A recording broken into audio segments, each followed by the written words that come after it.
You're listening to Reforming the Ozarks, a podcast serving the local church in Southwest Missouri with biblical teaching and Reformed theology.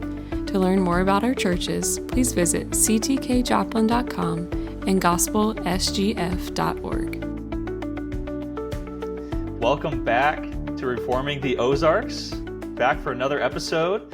My name is Levi Bakerink. I'm the pastor of Christ the King in Joplin, and Dustin Ray is over there as well, pastor and church planner of Gospel Fellowship in Springfield. And today we have a very special guest. We've been waiting for this episode. People have been asking for it. When is he going to be on? When are we going to talk to him? And today is finally the day. We have Cody Chapman, the Cody Chapman, with us this morning. Hey, for the Cody Chapman episode. The Cody Chapman episode. How are you? Levi, Dustin, it's nice to see you all. And yeah, I'm doing wonderful. Highly anticipated. I'm expecting this episode to go viral and for us, our whole lives to change over this one. So yeah, I'm happy to be here. That's right. Yeah, it's great having you here, man. I'm looking forward to just catching up and talking to you. And in a lot of ways, I feel like we're just kind of catching up, the three of us, and we'll just have our tens of people following along. No, we have a great audience. They've been waiting for this episode. Fantastic. So the best. No, but Cody, why don't you? I know a lot of people obviously will know you, especially our folks at Christ the King. But if you would just introduce yourself, your family, and where you're at right now. Cody Chapman. I'm a ruling elder in the PCA, though I'm not currently a ruling elder at the church I'm at currently, which is Westminster Presbyterian Church here in Clinton, South Carolina. The locals don't hit the T in Clinton, so something I'm learning to cultivate is dropping that T. So Clinton, South Carolina. Fill that T, Yeah, yeah. But yeah, I'm married to a lovely lady named Alicia. We have a son, Emmett, who's about to be 2 years old. And then we have a second son on the way who will be due at the end of the year. So we're hoping to catch him in 2024 to get that tax break in 2025. So that's just a little bit about me, where I'm at. Here at Westminster, I am a Director of Family Discipleship. So that's a kind of a PCA way of saying in training to be an assistant pastor or associate pastor. So that's what I'm doing. The work I do, working with the young families in our church, have oversight over children's team, youth team, Sunday school, curriculum for those ages, and just various other things that come up when you do ministry. And so that's a little bit about who I am and what I'm doing, where I'm at.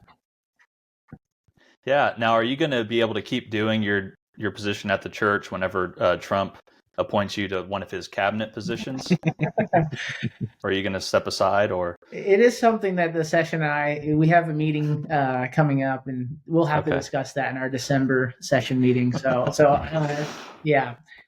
Without knowing the results ahead of time, we kind of I expected a Trump victory, but now that it's happened, we're going to have to revisit the conversation as a session. So yeah. Gotcha. Yeah, well, you mentioned you're a ruling elder. You are an ordained ruling elder in the PCA, and that's because you were one of our ruling elders here at Christ the King. And many people know that. If you don't know that, though, Cody, he was at Christ the King. He was a ruling elder and pastoral intern / assistant, and was a huge help to us here. And we definitely, on behalf of everybody at Christ King, we miss you. We love you guys. We're glad things are going well over there. And, good job on the folks at Westminster seeing and recognizing you and stealing you from us. Nothing would have made us happier if we could have prevented them from doing that. But we're really thankful and happy for you being there. And I know that it'll be a great fit. You'll be a great blessing to those folks and to that church there. So, tell us a bit more about, what you're doing at Westminster, and in that part of the country. When you first moved, that was a hurricane had swept through. and it was right around that time. So what was that? What were your first few weeks on the ground there like, and how's it been? How have you worked through that? Yeah, no, to take one step back, I just to Sure. speak to the Christ the King folks, like obviously Christ the King is, it's the place where I've come to know Jesus the best and to love him the most and have become most faithful and and so God bless Christ the King, Gospel Fellowship as well, but just given my personal time at Christ the King, leaving Christ the King, one of the toughest things I've ever done. And I remember that place very fondly. And so, if you're Christ the King and you're a member there and you're hearing this, just know I love you and I miss you. So, but as far as moving here to South Carolina and getting on the ground here in Clinton, it's been, so me and my family pack our stuff. We move across the country. Here's a little bit of a story just to give you an idea of what the first few weeks were like. Is we pack our bags, we're in the moving trucks, dogs, babies, us in-laws packed up in our vehicles to make the 15-hour drive to South Carolina, and we get here.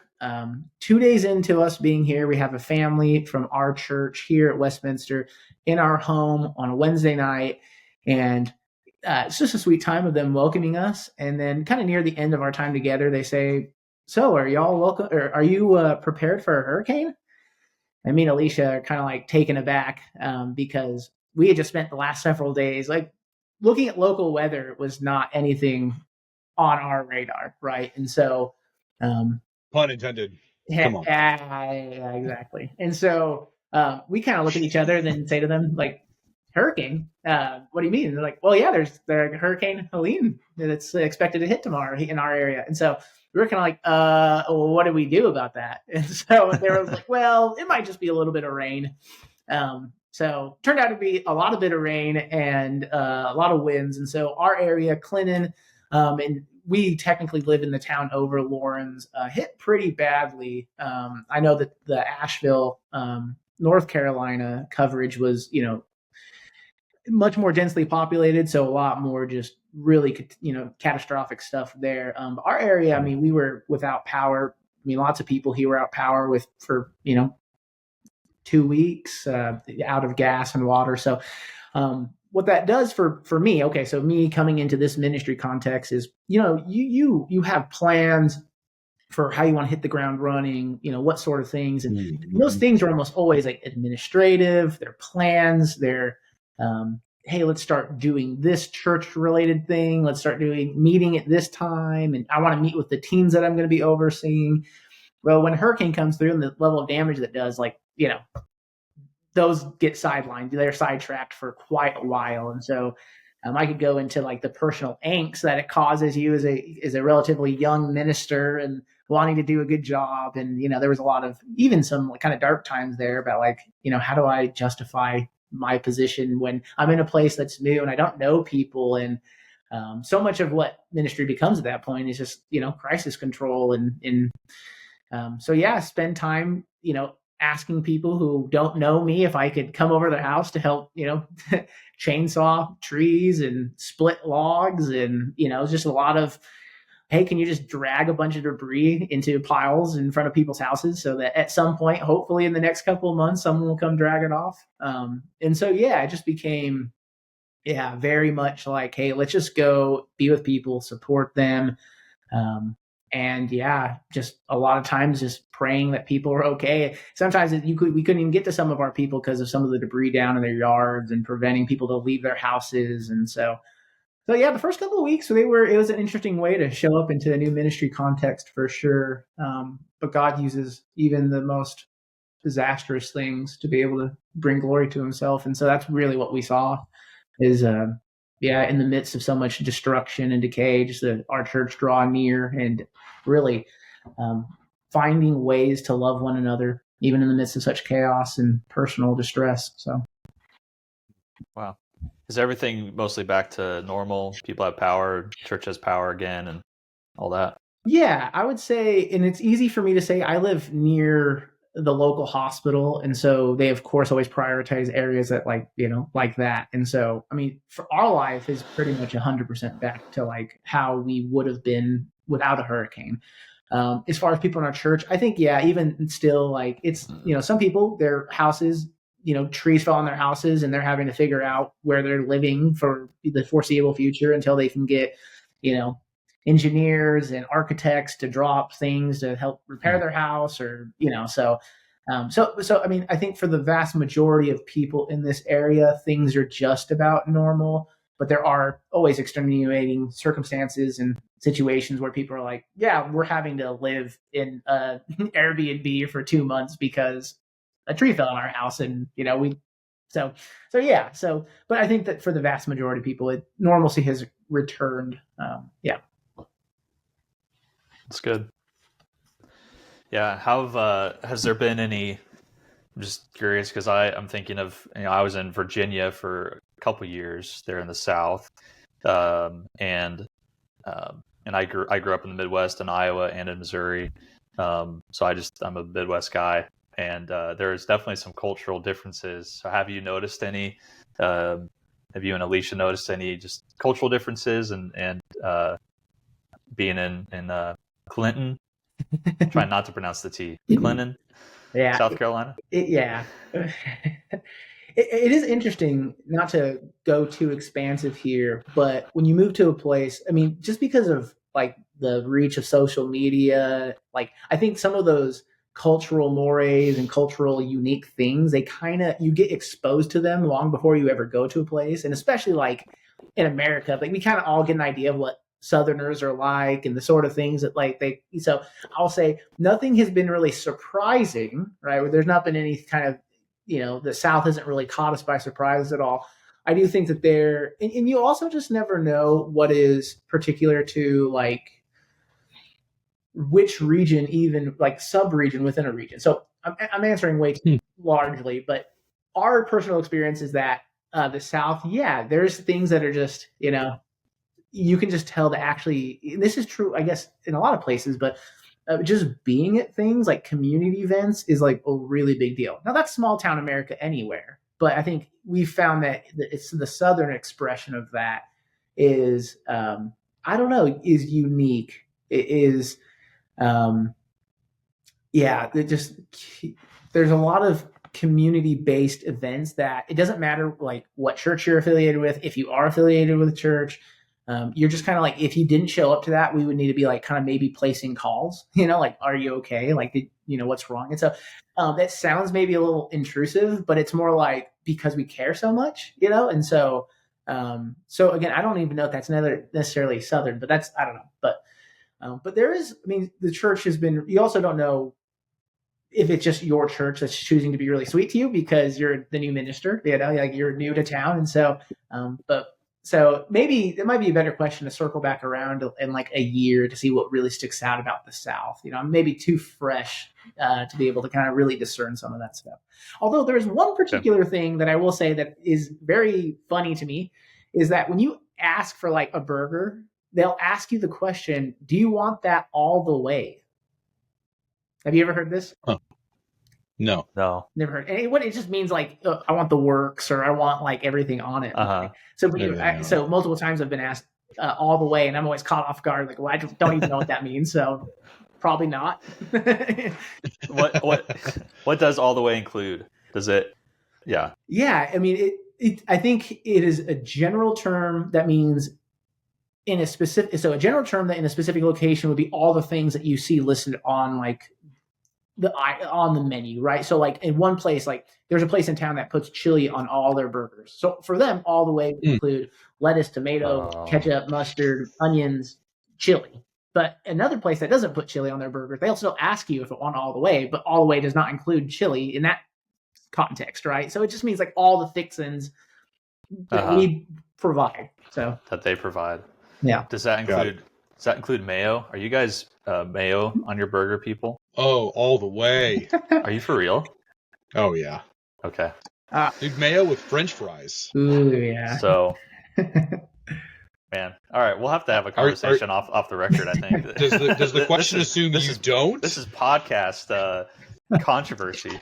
Dude. Yeah. No, I'm pretty sure Project 2025 outlaws mayonnaise on burgers. I just think that's something that is being shut down. So yeah. So Dustin, enjoy your mayo burger until January 20th, and then it's over. I mean, from what I heard, Trump is saying that he's not in 2025. That's what I've heard, right?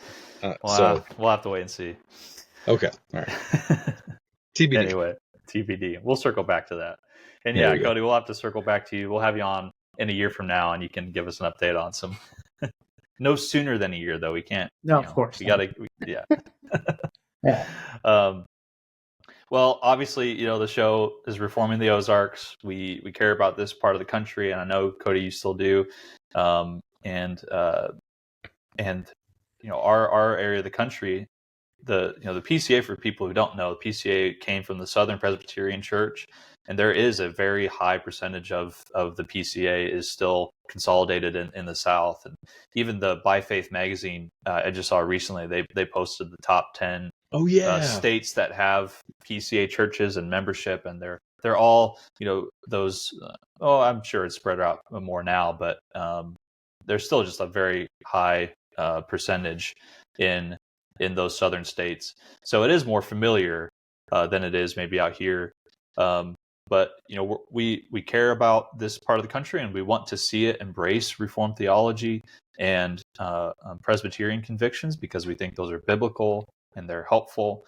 So I'd love to hear from you, Cody. Just talk about how you your journey into embracing some of these things, how they've been beneficial to you and to your family, both during your time at Christ the King and now as you are entering into ministry at Westminster. Yeah, great question. And I want to kind of start at the end almost, just to make sure I get this in. But I think that the work that you guys are doing with this podcast, but also in your local churches, is immensely helpful and good and necessary, because in the Ozarks, Reformed faith is so, I think rare, to use kind of maybe not the most apt, but it's not as in the waters. It's not as native as it is to where we've moved. And so I think that, this podcast and the work that you guys have done explaining like Reformed liturgy, going through the solas, that's all immensely helpful, because a lot of times people in the Ozarks, when they study those things, they study them as just in isolation. I may go to non-denominational, or I go to whatever church I'm affiliated with, and then I read R.C. Sproul, and so I kind of do theology on my own, and I come to mentally assent to these Reformed doctrines. But then there's a divorce that takes place from the theology of it, and understanding the doctrinal side of it, and then the natural implication of that and how that works out in practice. And so the work that you guys are doing is helpful in explaining that to a region of the country where it is much needed to understand, okay, well, because we believe these central truths about God, who he is, it actually means he cares about how we worship. And so anyways, the work you guys are doing, very valuable. So I commend you both on it. And I love watching your guys' stuff. You guys help me understand stuff that I probably should know better than I do, but you guys remind me of the glorious truths of the Reformed faith. So thank you, and I commend you for that. As far as personal journey, so I didn't grow up in the church. And so when I came to faith as a high schooler, in a non-denominational context, and to interrupt myself, this is not speaking ill of Christian non-denominationalism and big evangelicalism and independent Christian churches or any of them. This is more diagnosis. It's not necessarily like a criticism and per se. There's flaws in everyone's system. But that being said, coming from that background where really I come to learn church through a non-denominational lens, you don't realize that there's just a theological buffet that's taking place, and there's different people with leadership within the church who have different theological convictions about various matters, and and in those circles, that's kind of seen as a really good thing, is that there's there's liberty amongst the believers to believe certain different things. And so having moved from that type of church system into a confessional and reformed communion, such as the PCA, it's very different. And I couldn't tell you while I was going through it what was so different, because it's still just people getting together and praying and singing songs and preaching a sermon, and people get baptized. And so there's a lot of overlap, but how we do those things and the intentionality with which those things are carried out in a reformed confessional setting, I think that is maybe the most jarring thing, that if you're not accustomed to a very strict liturgical service, that's where you're going to notice those things right away. It's like, oh wow, we do a public confession of faith and of sin and of all the various parts of the worship service that we have. So I think the benefit of that for me is what Levi asked. The benefit of that for me and my family is, manifold. I could go on for a long time, but to be as brief as I can is, I think one, for me, in my study of Scripture, it's simplified thing. When I was just in a non-denominational Baptist or a Bible college, it was very much you kind of just study whatever is interesting to you, or whatever is the kind of current thing that we need to be talking about. And there's wisdom to that. It's good to be relevant on things like, whatever current things is. Pastors and people in ministry need to be able to know, what's currently going on and how to address the ministry concerns that flow out of those things. But also, when you have the emphasis on systematic theology, is really important in the Reformed and confessional world. And so I think that benefited me greatly. Where, what do I study? Well, what do I study is like what the Bible confesses, and here's what we believe that it confesses. And so it creates kind of a narrow guardrail for personal study. Yeah. I mean, there's still a variation of things we could study, biblical theology, systematic theology, historical theology. There's still all the different disciplines of theology, but because we're confessional, it kind of helps you figure out what lane you need to be in to strengthen certain parts of your theology. So personally, it's helped focus my studies. And then for family, I think especially some of the Reformed convictions in our theology, and I'm going to land this plane soon. I've been going on for a long time here, so this would be it. But for my family, circle it again. Circle it again. For my family, it's that you start to recognize the call that God has on your life and the various vocations that God has called you on into. And so I think for my family, it's about, wow, okay, God really does care about how he's worshiped. And he does so even not just as we are on our way, like Deuteronomy 6, right? Like when you wake up and when you go to bed and when you sit at the table and when you go on the way, it's like kind of like, it's helped me recognize that, oh, all of these are opportunities for which we have to worship God. And so why are we not doing that? And so really a strong conviction of mine is, just family worship. And we don't do that particularly well. We're trying to figure out how to do that with a 2-year-old, and with another baby on the way. But like just that, as far as an emphasis, something that we care to do is strictly coming out of the fact that we are in a Reformed circle now, So I've probably gone on too long about it, but I would say that's that transition from where I came from to where I am, and how Reformed theology and the PCA in particular has kind of shaped me and my family's worship. So yeah, that's so cool to hear, and I know it's helpful just to hear other people's experience, because a lot of times, and like you mentioned, we've started talking about liturgy. We're going to spend more time talking about liturgy and the order of service and kind of going through those elements, because it can feel so foreign to people that aren't familiar, even just familiar with having a bulletin. Something as kind of simple as that. But liturgy can really feel very foreign, very structured. We can feel like that if it's not spontaneous, that means it's not being spiritual. Like I think broadly speaking, we've kind of made those synonyms that any kind of structure means that you're not being spirit-led or whatever or anything like that. So I'd love to hear, what's kind of the liturgy or structure at Westminster, and what are some things that they do really well that you've really benefited from, or just thoughts on liturgy in general. Yeah, liturgy is good. As you guys reminded us last week that every church has a liturgy. Well, last week from the time that this is being recorded, I guess.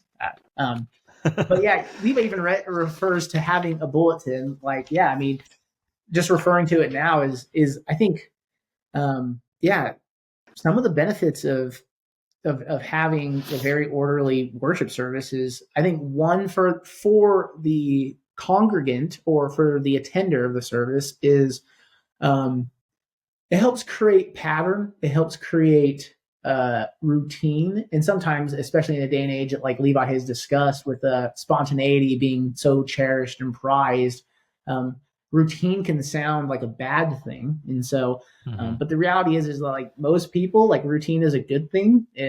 For everyone, actually, routine is a good thing, whether or not we recognize it or not. That's maybe too big of a conversation to have here. But, and so, yeah, just as far as the liturgy, I think some of the things that we do really well here is, I mean, lots of things, but I think being so early on here, being 7 weeks into it, is explaining why we're doing what we're doing, the elements of worship that we have. And when it's our pastor, teaching elder Chad Reynolds, or one of the ruling elders who are assisting in worship that Sunday, is really explaining why it is we're doing what we're doing. And not that it is like because we're Presbyterian, but because this is what the Bible calls people to do. And so I could probably go on and find examples here through this bulletin of times like, wow, I'm really glad that we prayed this prayer. That was really cool that we prayed the Apostles' Creed. That was really cool that we, any one of these things. But liturgy is just so important for like lots of things. If you want to become, if you want to do anything well in your life, you want to practice it, right? And so on a Sunday morning, like if you're new to a highly liturgical service, like it's going to be practice, right? And so it's a way in which you're being formed and you're being reformed and you're being changed. And it's a way in which you're being instructed to do that which God has called you to do. And we lose sight of that because we kind of walk into church, thinking like, I'm here, I'm present, I'm doing whatever people are doing. But, liturgy, I think one of the things it does do is it really puts the central focus on that God has really called us to be in this place. And it's he and us who are having this dialogue back and forth. And if you just show, I mean, this is not a slight to previous churches I've been a part of before coming to the PCA, but like a lot of church services, it's just like you kind of show up just as you are, and there's a beauty to that. But then it's like nothing formally really takes place that would make you think that something even really spiritual is taking place here. It could be an assembly at high school, it could be any place where people are just already gathered. And so I think that one thing our liturgy in the Reformed confessional world does is it definitely makes you feel that this is a set apart activity and something that God has invited us to be a part of, and that which we are privileged to be invited to. Yeah, I agree. I think that it's easy to, in the American church, again, not wanting to cast aspersions necessarily, but you go with the kind of idea that it's very passive, that the people are passive, and it's something that you receive. And there are obviously things we're receiving in the worship, in the service, but we are always, everybody's active. That's something I really hope our people can understand, is that they are all actively participating, even in the parts where they might be seated and receiving something, like during the sermon. The sermon is active for the people listening to it. Like God calls them to actively attend diligently, is the language our standards use, to attend diligently to the preaching of the word, to listen attentively, to engage with the word as it's being preached. And yeah, I agree with you, that liturgy is really helpful. Dustin, I'm doing a lot of talking. Do you have any thoughts on that or questions for Mr. My Chapman? mind is blank right now. No, I'm kidding. The one of the things that kind of going back to something we were talking about a few minutes ago, a very well-meaning friend of mine, when I had mentioned that we were planting Gospel Fellowship, said, aren't you really excited that now you can do a church how you want to do it? And it's like,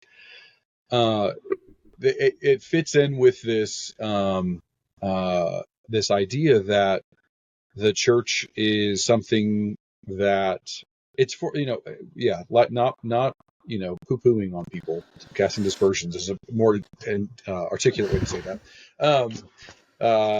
But what we're doing is what we feel that God has called us to do in His Word, and it's not just this place where it's kind of double-edged. One, I can do whatever I want. That's stating the autonomy positively. I can just, God, which has the assumption God hasn't told us how specifically He wants us to worship Him, which we believe that He has. But negatively, it seems like it can be a little daunting of like, pick the sermon series that is most important and, pick the book that you're going to pattern your church philosophy of ministry off of. And, you got nobody except for whoever is on your YouTube podcast list, we all go back to, we all love Sproul, and that's, hey, but that's, we're kind of leeching off of the Reformed world in that way, because we have these standards that really do guide us. And so anyway, kind of meandering there in my thoughts, but it can be a little bit overwhelming. And I was talking to another friend, and he was saying that, his pastor, well-meaning, and but because they don't have a confession to which they must subscribe, either explicitly or to the system of doctrine they're in, his pastor found a new book. It was super exciting, and he restructured the church based on that one book,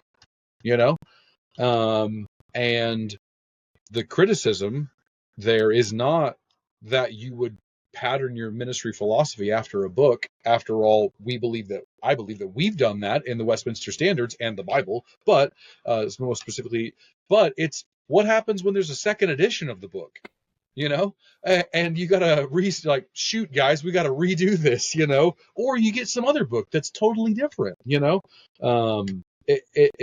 a little willy-nilly, to be technical.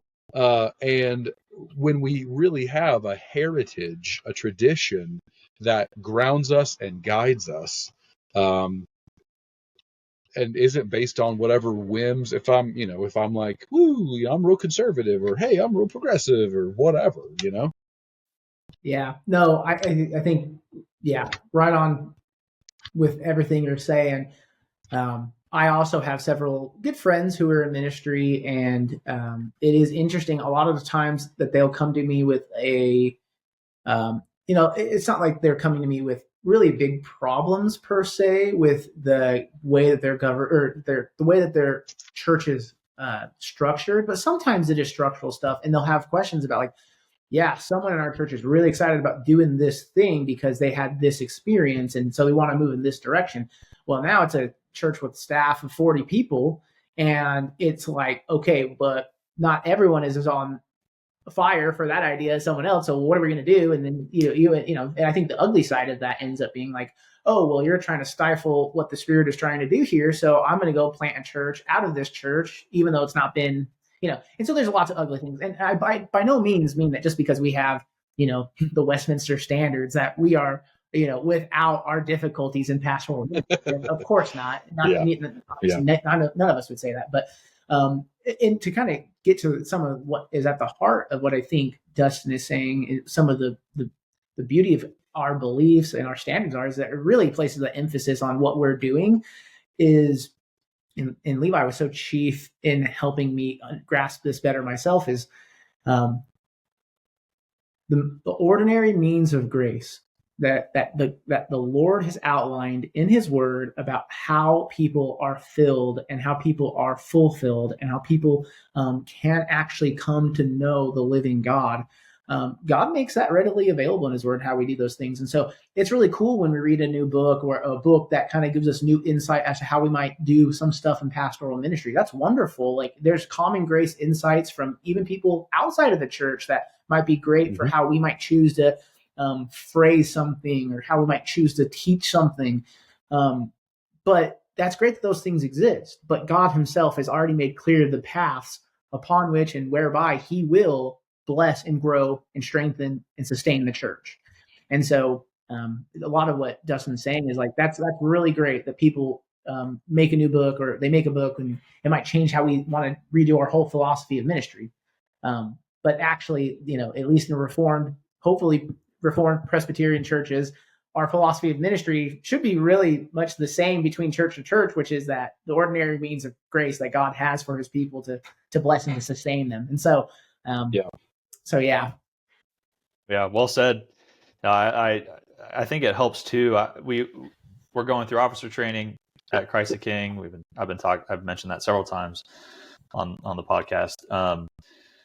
But we've also started during Sunday school. We've had our candidates introduce themselves to people there and just talk about what they're doing and what they're excited about for this, how their sense of call and those kinds of things, what they're excited about serving the church.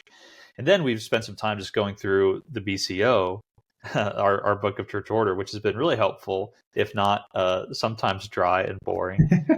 Maybe if you find the BCO exciting, that is your sign of the inward call to ministry. Yeah. If you're excited about the book of church order. Hang on, Levi. That's your own call to ministry. Just kidding.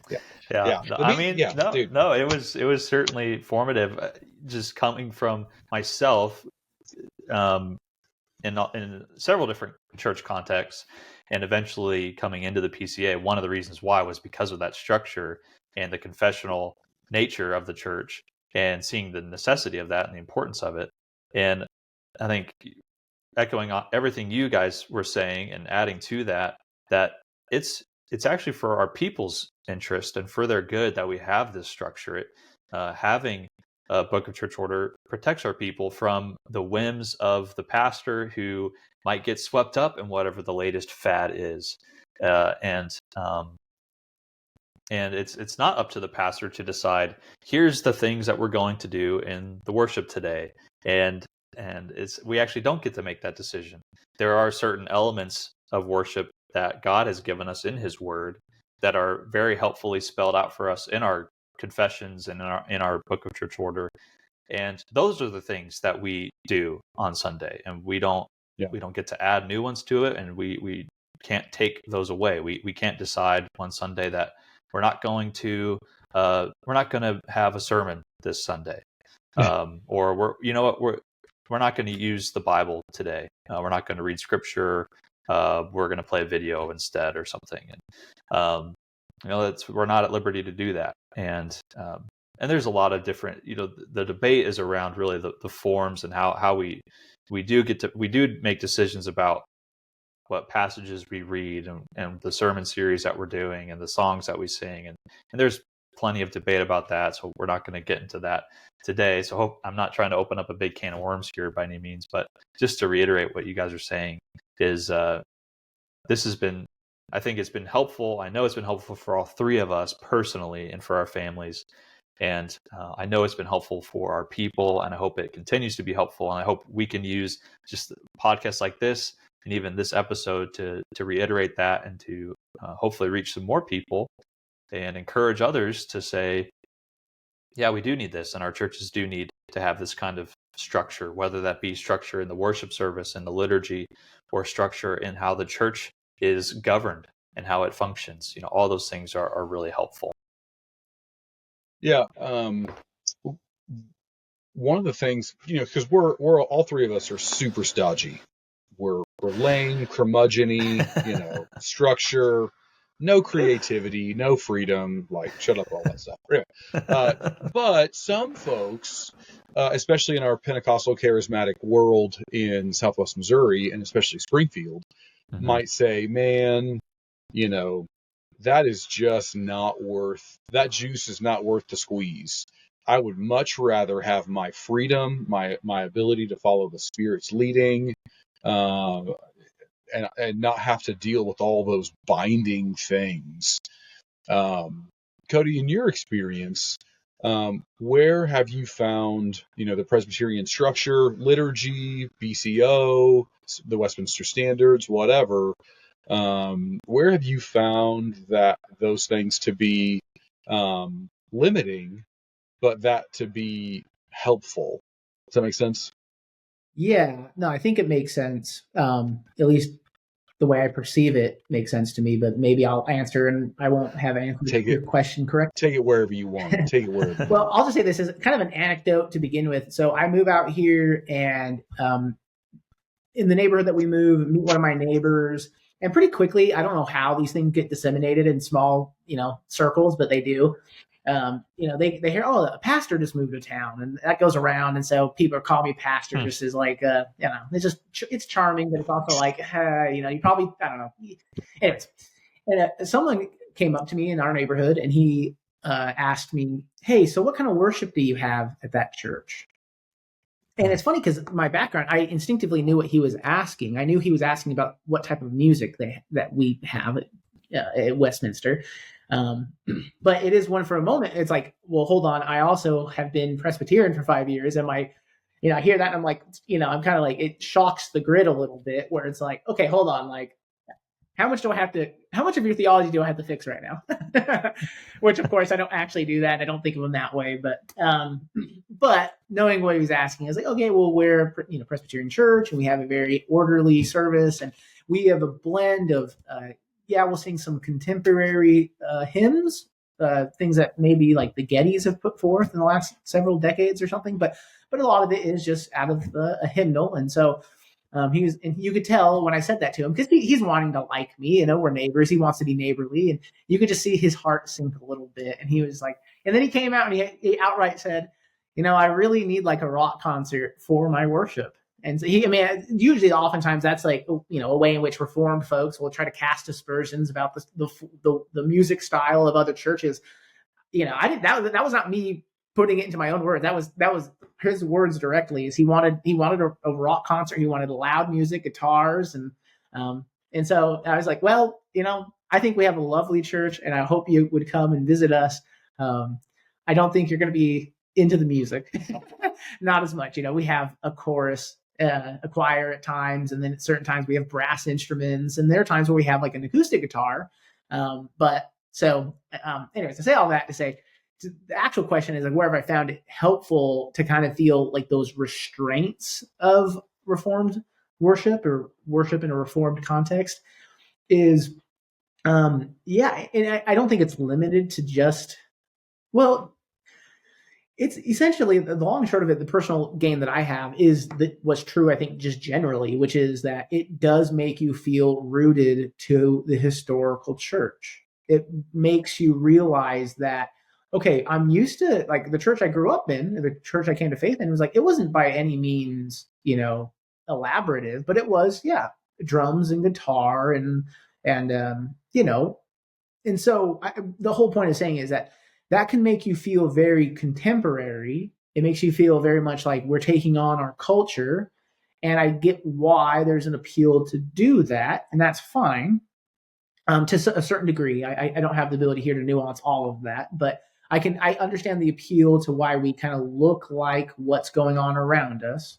But I also think that, and I think you guys even talked about this in your one of your previous episodes, where there's just a yearning for a deep and kind of what feels historic, what feels historical, what feels rooted into a rich ancestry and heritage. And so we see a turning away from evangelicalism to things like Roman Catholicism and Eastern Orthodoxy, and hopefully, more high liturgical, Protestant traditions. So anyways, for me personally, though, that's, I think, one of the things that has been a great aid is that, on a Sunday morning when we sing the doxology, I'm like, oh man, how many Christians are singing this, yes, right now, but have sung this Wow. throughout the ages?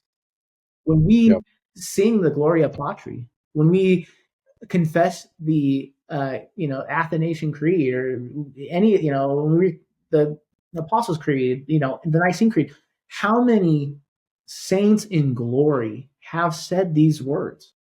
And I don't mean to make that an appeal to emotion or to experience. I do think that is a real. I don't want to minimize the experiential side of that, because that is a real part of it. But I don't mean to just make it that.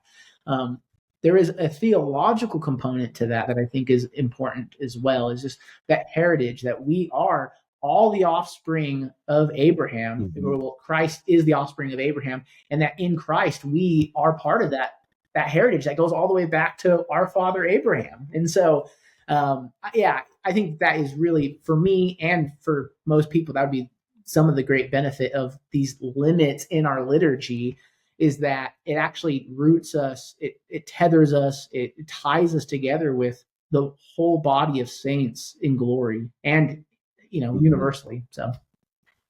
Yeah. Well, and in your own background, Cody, from the kind of the Christian church, right? And your time there in that Bible college, there's a lot of Christian traditions and denominations, or lack thereof, right? With the Christian church, but that just want to say, you know what, like, we're going back to the apostles, we're going back to the New Testament church. And in an effort to be faithful, which I would read that aim in that way, they're just jumping over all of church history and all of the battles for faith and for orthodoxy, let alone orthopraxy, but orthodoxy, that people have spent centuries, particularly on like you mentioned, the creeds, and it's limiting in such a way that it's actually helpful, like we've talked about already. These are guardrails. These are like, hey, let's filter out all this nonsense and focus on these things, so what can feel like real restriction in submitting to confessions and structuring liturgy, our worship, historically, actually does us a lot of good. I agree. Yes. I know there's a question there, but I didn't. Yeah. I just want you to say yes. Just tell me I'm right. You know what I mean? Like, that's all I'm asking. You're good. Yeah. Thank you. Let it be known. So no. Yeah. No. Go ahead. Oh no. I was gonna say the exact same thing. That limits are good. We think about that just in general. We don't like to, maybe as Americans, say that it's good to be limited or to be burdened, but we do have burdens. We do have limits. Jesus, he takes the yoke of sin off of us, but then he doesn't just leave us to go wander now, but he puts his yoke upon us. Dude. Boom. But the good news is, thank you, Levi. Yeah. Well, thank you. Yeah. The good news, though, is his yoke is easy and his burden is light. It's not that we're burdenless, but his burden actually frees us to be who God has called us to be. And that's true for the whole Christian life as well. All of life in discipleship to Christ, and also it includes our worship. God limits our worship so that we can be free to worship him the way he wants us to. I hope that's a YouTube short. That was good. Holy moly. Golly. Yeah. Well, it was going to be, but then you added that at the end. And so It's going to take some crafty editing to be able to make it work now. Yeah. Oh, man. Well, we've been going for a little while. We should probably wrap up. I wanted to ask you, Cody, just for some prayer requests, but Dustin, did you have any before? I don't want to cut you off. If you had any other questions for?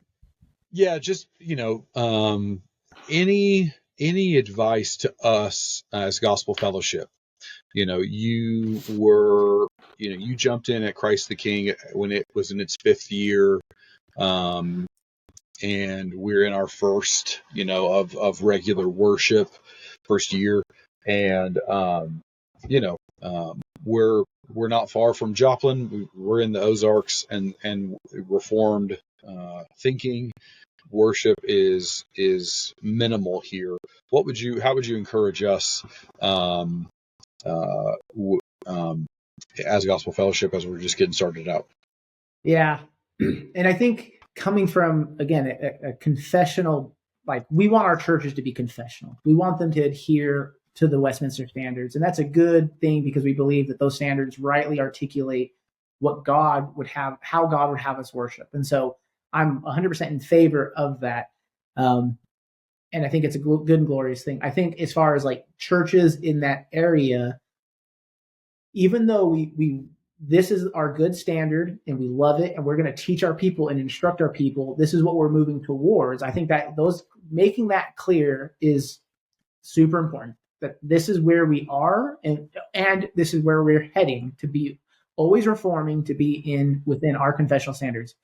I think that what that does for the minister, what that does for the elders of the church in particular, is that you're going to have people in that area that is very difficult to do if they're especially come from a very churched background. If they come from Assemblies of God, if they come from non-denominational, if they come from even, just general Baptists, denominations or faiths, or all, and various other backgrounds as well, it's easy to see, hey, this is how we're going to do church because we think this is what God says. And therefore, we're hopefully going to get this accomplished in a timeline. And I think that oftentimes, and I don't even think we would say this to ourselves, if that's what we're doing. Okay, I need to get, John Doe to be confessionally reformed by, December of 2025. I'll give myself a year to do it. We don't think about it in those terms, but we kind of subconsciously do that, right? We do get things like, if I can just get my congregation to be at this point by this time, then maybe we'll be a good PCA church. Then maybe we'll be a PCA church that, if some bigwig in the PCA showed up, we'd be, we could hopefully impress them. And so I know, like, going through that myself, thinking that, like, what does success in ministry look like? And yes, we think that the standards, the Westminster standards, that those outline what God would have us do and what God would have us believe. I guess what I'm saying is that pastoral handling of those confessional standards and bringing people to them is really difficult in that area, but is necessary. And so finding the most winsome ways of discussing polity of the church and the BCO, finding winsome ways to talk about the BCO, good luck with that. I'm not trying to say that, I've figured that out. I haven't, but, some of that becomes more important with what circles of people in the church we're talking about, right? So this is just an overly brief answer, but there is a winsomeness to our system of polity. There's a winsomeness to what we believe. And so taking the time to craft the narrative to appeal to the people who may have different church backgrounds or may have the native sense of spontaneity, which is a good thing in church. And you guys are so structured and limited. Taking time to wisely and winsomely show the people that God brings to us that this is why we do things and this is why we think it glorifies Him, but it's also good for you. So that's I feel almost like a lot of platitude I gave you, but like a platypus platitude. You know what I'm saying? But I think that like how that works itself out is so niche to every single context. Is so any advice for you is be patient with your people is what I would say. Be patient with them and understand that, hey, people, cheesy is enough, but people aren't projects, people are people. And yes, we're called to be more, move from one degree of glory to the next, move from one moment of conformity to Jesus to another. Like, yes, that takes place. We have a standard that we think is the best representation of what that looks like. But just knowing that like people are people have live unexamined lives. And so trying to meet them in their unexamined lives and help inform them. And so that's just being with people, living with them. And so that looks different for every different person there is. And that's what makes pastoral ministry beautiful and what brings its hardships as well, is that no two people are the same. And so, I think you get where I'm going though. That's awesome, man. Yeah. I think so if I measure myself against how confessional are my people, are they as confessional as the folks at Westminster or not? It's like, man, I need to look to the Savior to have him say, I love you, well done, good and faithful servant. Like, have his evaluation of me, not, I want to be, Kevin DeYoung is, coming up next on the podcast and he's so excited to hear what we think about whatever, you know what I mean? Like, it's silly, Yeah, I think that is, And again, that isn't to say that we don't take our standards seriously. No, we do believe that these are right. But let's just be honest. Like, I mean, okay, if we want to use Calvin in Geneva as an example, he constantly fought with his people, right? And so there's that. But also, our people, the church is always just filled with stubbornness and hard-headedness. That's why we are the church. Jesus needed to come and save a people. We are that people. So anyways, I say all that to say, just like all things, just treating people with grace and patience as they're trying to come to understand why it is what we do a certain thing, and why, I've got a particular liking of how something may be done, but you're telling me God says that he prefers things to be done this way. And I don't really see the friction there, the tension between my idea and how God would have us worship. And so it's just that patience and grace and understanding. And so good. Yeah. Well, we really appreciate you, Cody, hopping on and joining us today. This has been wonderful. How can we be praying for you and for your family as you continue to transition out there to Westminster and South Carolina? I think, just praising God with us first off, that this is something that he's some church, some place that he's brought us to. We're just still so grateful.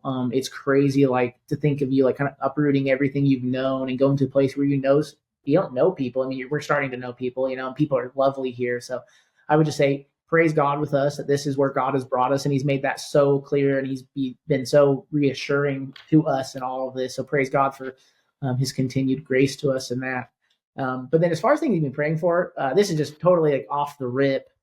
We got a ruling elder here who is our treasurer, a guy named Dennis Campbell, and he's not doing well. He's got esophageal cancer, and so we just be praying for him. I'd really love that, sweet man. So, but then it's as far as my family, just that we would continue to have roots grow deep here, especially with we can be praying for my wife, her pregnancy coming to the end of that, and then the birth of a child. Hopefully that goes well. I could list you a billion things I need prayer for, but I'll let those suffice. So, yeah. Well, we'll be praying for those things. Thanks for sharing those, and again, thank you so much for taking an hour out of your day to record this and hang out with us. We really appreciate it. It was a pleasure, and I'm glad to be part of this. And again, I commend you guys on this effort and the Ozarks. Not just to make them reform so they agree with us, but just so that God would be worshipped in a place and how he desires to be worshipped. And so I can't thank you guys enough for your ministries and for this particular manifestation of your pastoral care. So thank you guys. Yeah, we appreciate that. Thank you. And thank you to everybody who's listening in to this. Leave us a comment. Let us know how we did. If we should have Cody back on sometime soon, we'll definitely have you back on. Absolutely. Thank you so much. We'll be back next week. But until then, as always, go to church this Sunday. We'll see you then. Thank you for listening to another episode of Reforming the Ozarks. We would love to hear from you. You can reach us at reformingtheozarks@gmail.com. To learn more about our churches, visit ctkjoplin.com and gospelsgf.org.